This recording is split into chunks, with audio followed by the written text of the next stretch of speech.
The CFO of the Trump Organization has flipped on Donald Trump, and he's talking to prosecutors. Here's CNN reporting on that. Let's watch, and then I'll tell you what it means. The week is ending with what the president will likely view as another bombshell betrayal from his inner circle. The week started, you'll recall, with his former lawyer, Michael Cohen, pleading guilty to 8 criminal counts implicating Trump in some of them. Now a source says federal prosecutors granted immunity to Alan Weisselberg in the case against Cohen. Weisselberg is the chief financial officer of the Trump Organization, and he becomes the third known high-level Trump ally to work with federal investigators. He joins Cohen and David Pecker, the head of the company that publishes the National Enquirer, who reportedly was granted immunity as well. Pecker and Weisselberg were both mentioned in that secret recording Cohen made as he talked to Trump weeks before the 2016 election. They were discussing setting up an account to pay off a Playboy model who alleged an affair with Trump. The hush money was one of the campaign finance crimes Cohen pleaded guilty to on Tuesday. I need to open up a company for the transfer of all of that info regarding our friend David, so that I'm going to do that right away. I've actually come up and I've spoken to Alan Weisselberg about how to set the whole thing up with funding. Yes, and it's all the stuff because you never know where that company, you never know where he's going to be. Correct.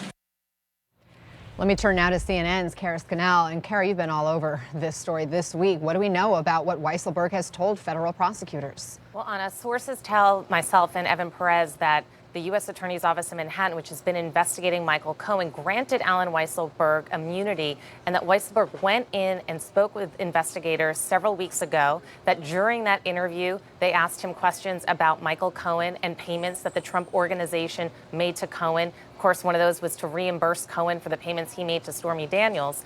And we're also told that Weisselberg has not been called back, which suggests that perhaps this is very limited and does not expand into a greater investigation into the Trump Organization. But we just don't know that entirely yet. But Weisselberg is one of the most senior people at the Trump Organization. He's worked there for decades. He's very close when Donald Trump became president. Weisselberg was one of the people, aside from his sons, who was put in charge of the company. And we spoke to a former employee of the Trump Organization who described Weisselberg as critical in the money trail. He said that Alan knows where the financial bodies are buried. Alan knows every deal. He knows every dealership. He knows every sale, anything and everything that's been done. He knows every membership, anything you can think of. So he's just, like you said, a very critical, longtime ally of Donald Trump's. He's yet another person to cooperate with the U.S. Attorney's Office investigating Michael Cohen. And it's another new revelation this week in a week of a lot of revelations on him. No doubt. So this is it. This is the make or break moment. And this could, well, either way, it's bad for Donald Trump because here are the two possibilities. One is this guy is only testifying over the Stormy Daniels situation and the potential payoff of hush money involving campaign money, which is a disaster if that's what he's talking to, Mueller about. But then the other option is even worse. So that's bad. The other option is the investigation goes even deeper than that, in which case, wow, this could get really ugly because the second Mueller expanded the investigation from just, we're going to look to see if he committed treason with Russia. I always thought that was a pipe dream and that was silly and they were never going to prove anything like that. But the investigation became serious when they decided to expand it into Trump's business empire and his cronies' business empire. So you look at Paul Manafort, we spoke about Manafort, we spoke about Cohen, Flynn as well. These are guys who were caught doing obvious financial crimes, and now, some of them have been sentenced. Donald Trump has done similar crimes. I mean, there have been stories of his hotel in Panama basically laundering drug money, and very detailed pieces on that don't strike me at all as, fake news. I'm pretty sure that that's solid reporting that's been done. So, and there's not just laundering money in the Panama hotel, but listen, Trump was a builder in the U.S. in New York City in the 80s. you 100% have mob connections if that's the case. I mean, what's his face? The guy who was the famous lawyer for a bunch of mobsters was also Trump's lawyer when he was doing all of his building in the 80s. So you don't get anything done in New York City in the 80s unless you have mob connections. So I have no doubt he has mob connections. I have no doubt that he himself has laundered money. You don't go bankrupt 6 times like Trump did with his businesses. His businesses went bankrupt 6 times and then come out the other end of it financially stable unless you're being propped up there somehow in some questionable way, probably involving dirty money. So I think that all that for sure happened.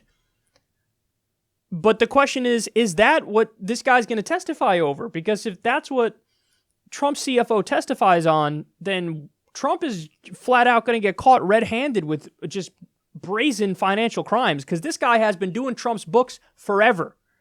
He was doing Trump's books in the 1980s at the height of all this stuff.